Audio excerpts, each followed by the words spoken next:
Hey everyone, welcome to another episode of Footy Kismat. In today's episode, we are going to look at Game Week 3 fixtures with a special guest.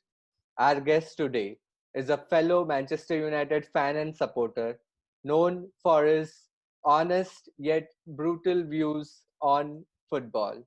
Think of Roy Keane if he was a commentator.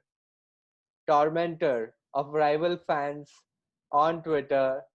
Everyone, please welcome Arun Chopra. Hey Arun, hi, what's up? Thanks for the intro. Yeah, How you're are you? welcome. It's well deserved. You have that. Hope Goti would be watching this. Yeah, he's our main viewer. He's our. We do this all for him only, right? All of this effort is for him. We have a special segment for him. He will be liking it. Nice. So how's the feeling? The transfer window about to close. Fellow Manchester United fan, is it like hopeful or? I think so over the years, post Fergie, and especially when Woodward is at helm, I think so we are only excited when it's around the deadline day because we know he's such a bankrupt person in his mind and in his coach that he won't be doing anything in the initial. Yeah, I know. It's more like a reality show, right? It's like everything has to be done on the last day. There's the excitement. I think rival fans are more excited than us because we know I'm not sure what will go on and all Yeah, but there is no basics, and he actually is made at a sub banter club that. because we are linked to every damn person on the planet. And and guess what? We were linked again to Bale this time. Bale rumors had died, but again, it starts from any player, and then we get an alternative. We are basically right now monitoring FC rather than Manchester. Yeah, Bale has been signed by Spurs, but I won't be surprised if he's still linked with United now. With Jose around there, I might be in January. There's a loan window again, loan from Madrid Spurs and loan from Spurs to Yeah, United. you never know what can happen with Woodward. All right, Yeah. let's start with the fixture. So, where to start rather than going to United's fixture directly? And I think the two great moments were one was Rashford, the goal that he scored. So haters will say it's only a counter-attacking goal, but well, when it works, it looks very good. So he had a good game. He's coming back to fitness, and the goal was really good. I think Ben White, who's a good defender from all reviews and all the commentators' perspective, and he floored him twice. So that was a good watch. Yeah, especially the pass leading up to it. It came from Bruno Yeah. and handled the pass and then managed to go through these two defenders. Mhm. Although it got a deflection from Dunk, Yeah. but Dunk or March, I don't remember clearly, but it was a good goal. And best part is he's coming back to fitness. Not from a like the defense and the strategy perspective, it was not a good game. Second half, I was like screaming out that there was always a Brighton attacker free on the left. I don't know who is watching. Like if we can notice it, like all the fans can notice it, definitely Ole or somebody from the team should have been able to notice it. It was about time that the goal was considered from that side. At that time, if you see in the second image that you're showing, Bruno was actually covering the person who scored that goal. Bruno left him when he got across from this right flank. Yeah.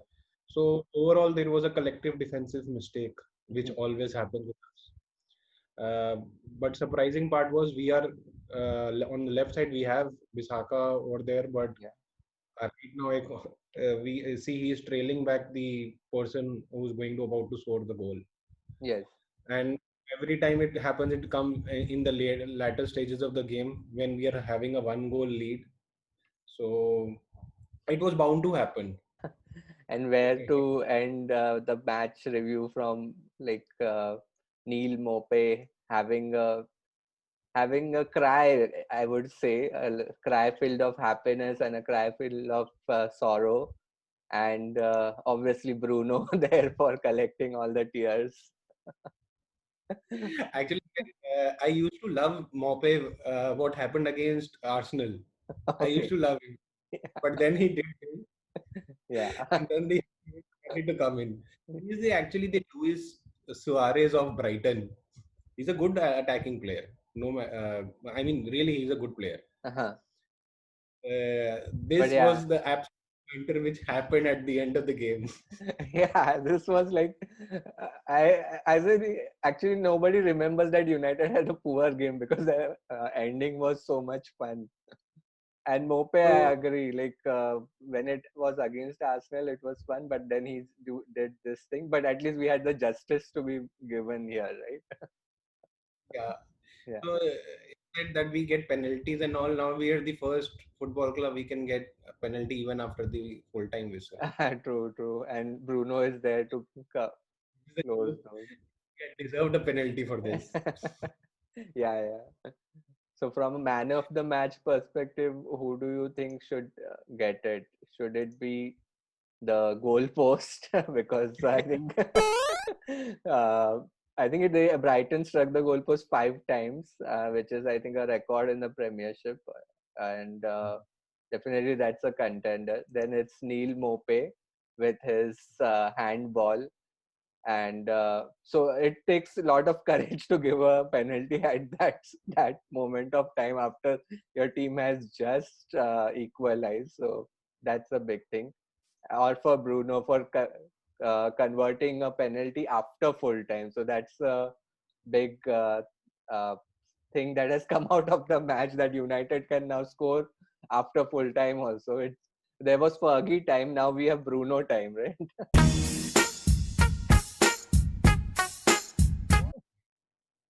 See, I would go for Bruno, although Bruno didn't have had a good game. He kept on giving passes, but it's easy to say to score a penalty, especially after the all the hoopla that happened at the end. We saw what happened with Jorginho against Liverpool. Liverpool, yeah, he couldn't score the penalty, right? Yeah, yeah. So it's easy to say that he's only a penalty merchant, but if you see from January onwards, we have got around 14 or 15 penalties, and City has got around 14 penalties as well. Okay. So considering the 4 games of a season, so his conversion rate is emphatic, and I mean it is easy to say to score these penalties, but yeah, Yeah. for me the man of the match either would be the goalpost or Bruno. Yeah, yeah. His record is phenomenal from the spot. That is true, and he did give that phenomenal assist also to Rashford. So I think well deserved man of the match would be. All right, enough So Manchester United. rival fans would be crying again. Yeah, rival fans. I know. They can call him names, but he'll keep them scoring. Yeah, like Brighton, like Neil Mope had his antics against Arsenal, but they didn't get the justice they deserved. United did get. It was You see, they got the justice. See, Martinez was a 3 million goalkeeper. He got Lino, right? And they got Martinez, and Martinez performed well in the FA Cup yeah. final, now, and they got 2 million for it. What is good for a bankrupt club like us to get more money? Exactly. Now they can use that money to bid lower for other good players. So let's look at Chelsea. West Brom Chelsea 3, Chelsea 3. I think they got a draw finally, but they had considered 3 goals. I think Lampard has spent all his money in attack and very few in defense. They got a new goalkeeper also, but nobody expected them to be 3-0 down at West Brom. In fact, I would surrender to this. I watched this match the complete 90 minutes rather than the United match because I was busy in the in the middle part of 20-30 minutes, and there was atrocious defending in the first half. Yeah. I mean, uh, okay, you ignore the error of Silva that happens, but actually that happens with every other Chelsea player. So or if I would say Gerard that slip. But that ignoring that, but the other two goals were easy to concede. Alonso was, I guess, nowhere in the picture. He, and with Silva, we expected that the defense would be bolstered, but I guess it's too early to say with him. Although he has performed well at PSG, but PSG, as we all know, is Farmers League. But yeah, I guess West Brom shouldn't have lost this match. They were Chelsea was pathetic in the first half. Even in the second half, they were not that great. But I guess West Brom left guard and they conceded the three goals. Yeah, yeah. And actually, I did some in-depth research as to why the errors happened, specifically with Thiago Silva. So what I Mm. understood is he's learning English basically. So there was a tweet saying that he also mentioned that he's not fluent in English and he's been studying it. And what I can assume is he's studying with the help of John Terry, because defending tactics have been explained to him by John Terry, and that's where his I saw a similarity there with his defending and John Terry's defending. The Moscow slip, I forgot it. Thanks, Andy. Yeah, the famous slip, man. That was a moment. So it was a similar kind of slip, and that can, as you said, that can happen to anyone, and it's a first game. But overall, Lampard is not proving himself well from a defensive perspective. Like attacking players, he has got a lot, but he'll be under pressure if they keep on like conceding 3 goals to West Brom. Definitely, Just because he's English. If this was, I guess, Ole or somebody else, so media would have bantered him.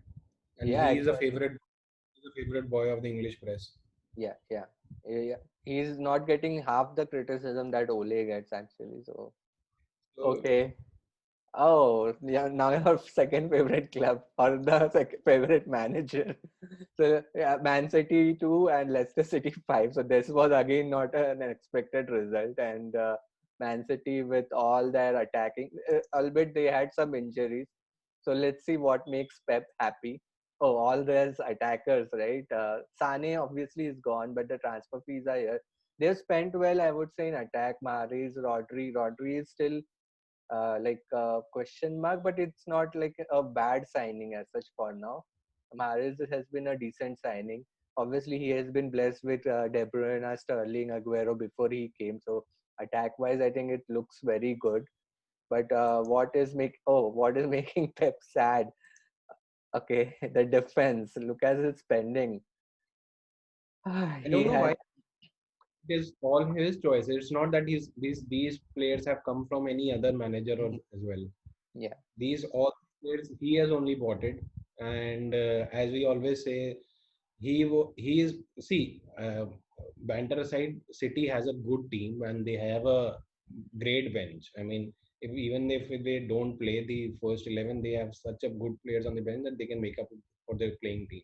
yeah. But there is some problem either in the defensive duties or the coaching or whatever it is, because with the kind of money that has been spent. In fact, Mhm. I spent you.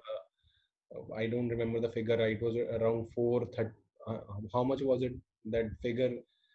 It I was think close to 500 or yeah, it something. was 500. I think it was over 500 now with Ruben Diaz. So with that kind of, and you lose 2-5 on home to Leicester. Although Leicester City has a very good team, Yeah. they have a young team, and with especially with Vardy and Pryor and Madison, they have a good energetic midfield. But with the kind of defenders City is having, they shouldn't have lost to Leicester City with the 3 goal margin. I mean 5-2, 2-5 goal. Yes. And they had Ake also in the team. I think I don't remember who was partnering him. Laporte is injured, but they still have bought other players, right? Ake at 40 million is not cheap, but people just Yeah, forget, right? I guess they have bought Diaz yesterday itself for around 61 million. So they have bought it for 61 million and then they are sending Otamendi on the swap transfer. So guess what? What would be the transfer cost if it was not the swap transfer would not be there? Yeah, yeah. So Pep is actually a fraudilla. He has also confirmed it through his press conference. So it was that once he has left Barcelona, he's never been able to win the Champions League. True. And if you see with Bayern Munich, if you can't win the Champions League, Flick just came to their team. Yeah. last season with 2025 matches with him. They have won every damn tournament on the planet. Yes. Be it, they would be winning the World Cup as well, FIFA World Cup, whenever it is being hosted, whenever it will be hosted. Yes. So you have rightly mentioned this. He gets away with lot because he's gotten success through Messi. Mhm. Not saying again that he is total fraud, but yeah, he goes into the category of the bald fraudiola. Guardiola, yeah. Yeah, I think only defender missing is Messi. He'll buy Messi, play him anywhere, and he'll still start winning. Bayern, I remember, right? Even before he joined, I think a season or two, maybe before that, they had won the Champions League under their Yeah, old. I guess if I'm pronouncing him correctly, Hickness was there. Yeah, yeah, They, so I mean, with the team, and Bayern also spends a lot. Bayern, every other club in Germany is a feeder club to Bayern, yeah. especially Dortmund. Mhm. Right? They bought Hummels, they bought everybody. In from the attacking, from the defensive point, still he couldn't win the Champions League. And it's not that you lost it to in that era with Bayern Munich, you lost it to Barcelona. You lost it to Real Madrid. You lost it to Barcelona. I guess who was the other team? These two were the teams that when he Yeah. was there. Who Yeah, I think they were comprehensive losses too. I think it was not like a close or something like that. So yeah, he could have, he should have at least won the Champions League once with Bayern, and that's why I think he left. I think the reputation means that he doesn't get sacked, and he has that option that in 3 years I will leave. He has chosen not to do that with City, so maybe this time he I will read get sacked. today, Pep has got around 19 or 21 signings. Even Bielsa has got around 18 signing, and Ole has got around 5 or 6 his signings, right? Yeah. So, in spite of having all these signings, they have not even last time just because of the one leg they lost to Leon, Mhm. and even before it they were from either to Monaco or some other team. So he, his performances in Champions League has been pathetic. Yes, his Premier League performances has been very good, Yeah. but only manager, even Arsene Wenger, even Alex Ferguson never lost to these bloody Scousers, but he is the only person who lost to the bloody Yeah, Scouser. he let them win the league. It's horrible. Horrible. All right, let's move on to the game of the week. So it was between the two, I wouldn't say two strong teams, but former Beauty in Arsenal, because they used to play a beautiful football. It's been a way back. The two former. Yeah, two former. And the Just Beast, which is, education when they last won the Premier League. The yeah. higher I relegation. So I don't know why Arsenal is considered as a strong team. Like with United, everybody reminds them that it's been 4 5 years you have won the league, and we shouldn't be considered a top team, and etc. etc. And but Arsenal is still there. Like they should be top six or top four. what are these vibes and all they have, and in what world they live in that they say that they're a top team? I think we should be Arsenal AFT fans and then ask them. I mean, we know that we are on a decline because from 2013 it's been 7 years we have not won the league, and it's seeing the right now the current mess we are in. It will take time, Yeah. right? Arsenal from I guess last they won was in 2004 or 5, something of that sort, right? Mm. Last Premier League one they yes, from 2015 17, and I guess last one they won the FA Cup. Mm. Before they had nothing. I know they have the excuse of saying that Arsene Wenger was selling players because to fund Stadium their, and stuff. Yeah. but I don't know why they are every time they have these fans of theirs come onto the any social media and say this is they are the next Liverpool fan. They say this is our year or so. Yeah, and the thing is they are stuck in the past because they are not able to accept that their current manager, though it is a very organized performance, but it is bordering on parking the bus. They have a strict kind Yeah, of exactly. process, like they have a strategy of playing from the back, but it is relying on the pace of the front three, and I feel it is similar to like United getting blamed for playing counter-attacking football. I don't see much of a difference with Arsenal. Also, they park the bus against the big teams and play on the counter. Do that. I mean, these Arsenal fans used to criticize us or whatever they say, used to say when Jose was there. Mhm. Jose had the tactic to not to concede to anything to Liverpool. Like they used to block the door, those wing backs, and if you say there were five defenders, three defenders, whatever it is. If you see, if you saw the game, I guess at one many a times I saw it in the back line. There were almost 6 to 7 players on the back line, but then there is no hype or anything why we are parking the bus. Why, even though they were trailing to Liverpool at that time. Yeah, Uh, Arsenal scored first, and then Liverpool scored. So even yeah, after trailing, they were taking the bus. So yeah, it is more refined way of saying that we are playing from the back and all. mhm. At least when you say City plays from the back, they have the goals to show that they have scored these many goals. Yeah, Arteta, whenever it is, yes, it is more organized. We see it as more organized, mhm. but they are also parking the bus. Yeah. There's no problem with that. It's just you have to accept it. It shouldn't be like you're playing beautiful football and everything. Yeah. Okay. And finally, yeah. So Arsenal, basically, when I saw the first half and they conceded two poor goals, it was like Robertson was free and Mane also ghosted in between. But should Mane have been on the pitch? I don't think so. It was. It looked Even like I a, don't, yeah. It looked like a because red card. hmm, yeah, totally. And whenever we have seen this, he purposely went in to challenge Tierney. Yeah. And it was not that he was coming in his way. He purposely went. It was like the Fellaini push to the City player. So it was clearly a push, and he should have been red carded. Yeah. And less to say about this penalty rule, the better it is. I know, like I think the handball was pretty clear. Like attacker, if it is touching the hand any which ways, the goal should be ruled out. I don't think there is any change to the rules or how they did not see it and allowed it. And with Also, Sandy, I would like to correct. Last night I was reading something. They have considering a change to this handle because this stupid handle every manager other is complaining about it. yeah, yeah, So what they are formalizing is if it is above the head, your hand is above the head or so, it will be a handball, okay, intentionally or non. But yes, like this, the one we are seeing right now on the screen, these might will be subjective to the referee. So might be they will be ruled out with the coming matches also, like what we had with Lindelof and all. yeah, It yeah, Lindelof was not. It was shouldn't be a penalty, yeah. right? And So the the, stupid rule with that was with the goalkeeper coming off from this line. hmm. Then how can you change the penalty taker? Yeah, those are the crazy rules. I remember that, and it was just like millimeters that David De Gea was off the line.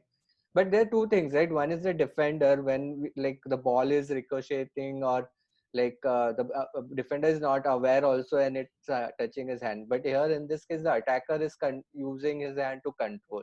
It's a slight touch, but it helps a lot, right? Otherwise, the ball would have gone in any direction. So I think there are two things, and the rule has not come into place. So this should have been chalked off, according to me.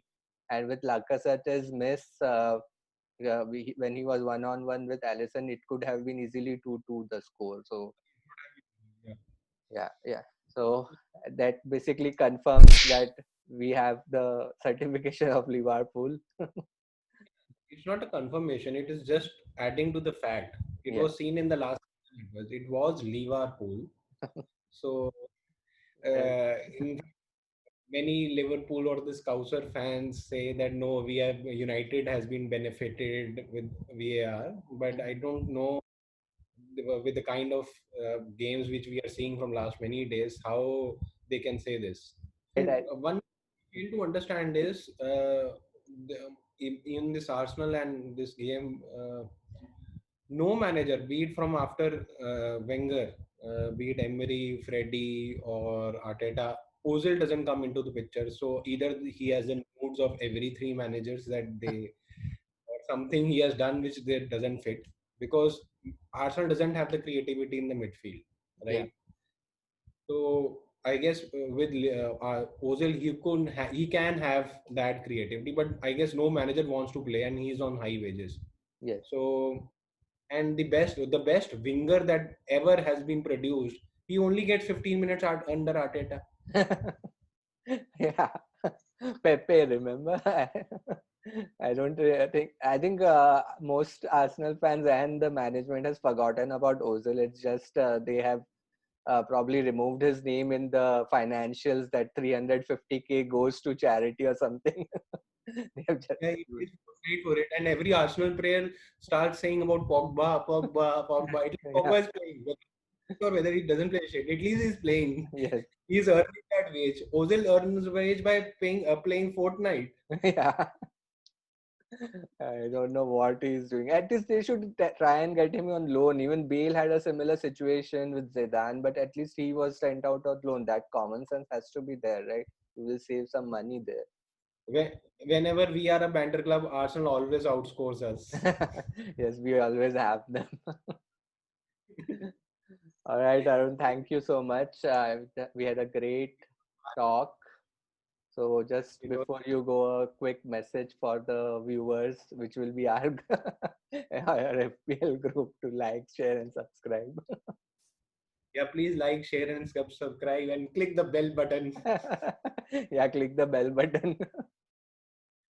All We right. are in urgent need of funds, so when Sandy gets the revenue from YouTube, we'll be passing on to Woodward to sign some players. Yeah, anything helps. We are, I think, a few million less for Sancho. So the more you like, share, and subscribe, the better it is for us. Yeah. Thank you, Sandy, for having me over. Thanks, Arun. Thanks for your time.